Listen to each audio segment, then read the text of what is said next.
Elizabeth Cady Stanton was born on November 12, 1815. She was a prominent 19th century suffragist and civil rights activist. She also became involved in the abolitionist movement after a progressive upbringing inspired by Frederick Douglass, William Lloyd Garrison, Louisa May Alcott, and Ralph Waldo Emerson.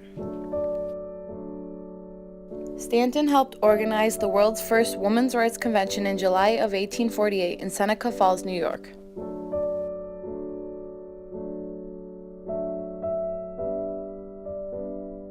Women like Lucretia Mott and Susan B. Anthony and several others helped Stanton organize and hold this famous event.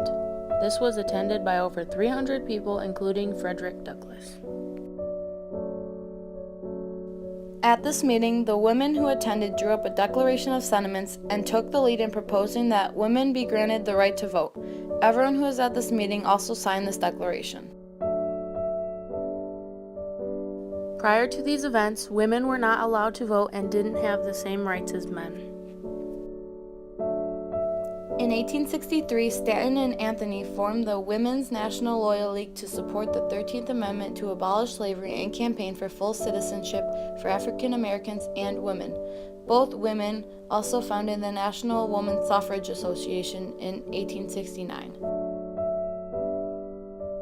Women all around the United States began protesting and demanding for an amendment that would give them the right to vote.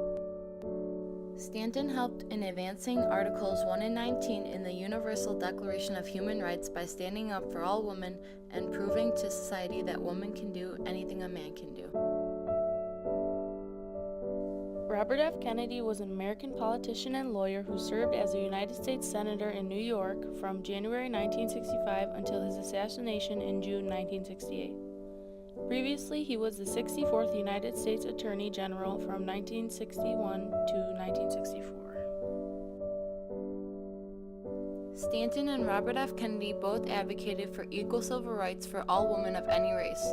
Kennedy saw voting as the key to justice and created the Civil Rights Act of 1964.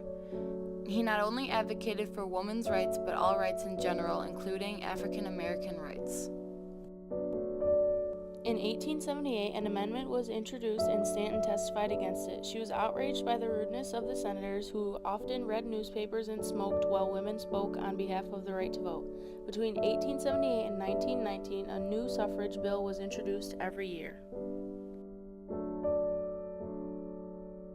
Stanton's interests extended far beyond the right to vote. She had always advocated divorce law liberalization, and in 1860 she precipitated a heated debate among women to leave unhappy marriages.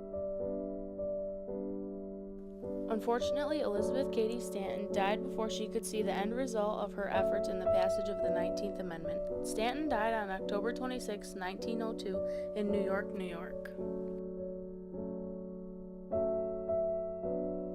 Ratified on August 18, 1920, the 19th Amendment to the U.S. Constitution granted American women the right to vote, a right known as women's suffrage. Thanks to Elizabeth Cady Stanton and other women's rights activists, women have had the privilege of voting for 98 years and will continue to have these rights throughout history.